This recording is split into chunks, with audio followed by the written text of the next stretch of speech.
Hello guys, pag-usapan natin yung kinakredit ni BBM na Bukana Bridge sa Davao City. BBM, wala ka na nga may pagmamalaking proyekto sa Luzon, Visayas. Ngayon, nagkaroon ng inauguration sa Davao, sa Bukana Bridge. Pumunta ka kaagad, nagpa-picture, nagpa-press, interview para makredit na proyekto o legacy ng administrasyong ito.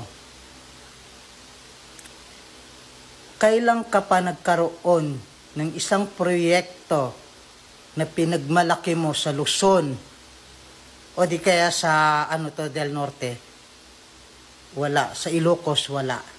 Sa Visayas, wala.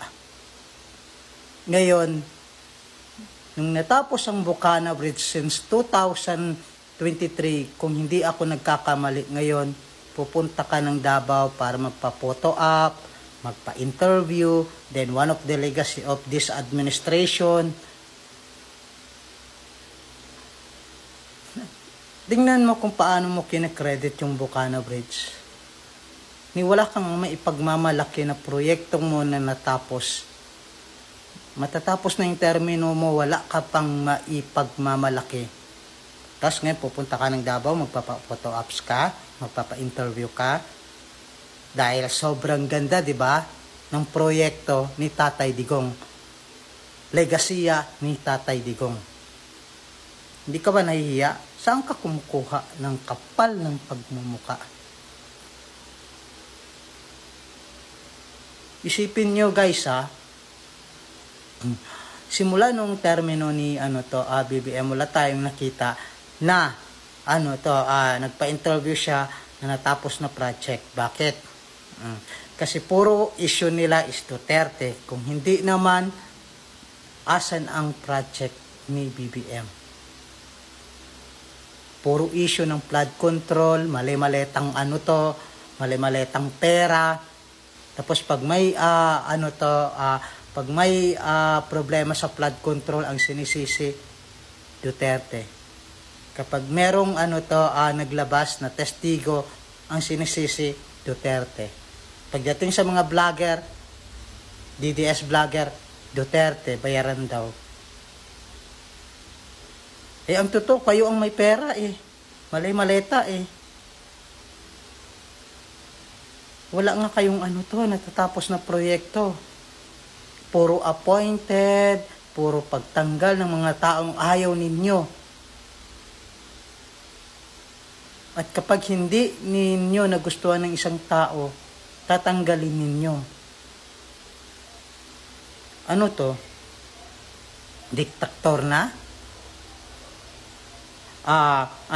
Martial law, pero hindi ramdam na martial law? Middle? Kagaya ni Kiko Barsaga, tingnan natin. Sinuspinde si Kiko Barsaga dahil sa pagpapayag niya na which is may karapatan naman tayo, yan yung tinatawag na freedom of speech. So, ibig sabihin, pag nagsalita ka ng totoo, it's either makukulong ka, kung nagtatrabaho ka sa gobyerno, or active public service ka, masususpende ko, matatanggal ka. It's either makakasuwang ka.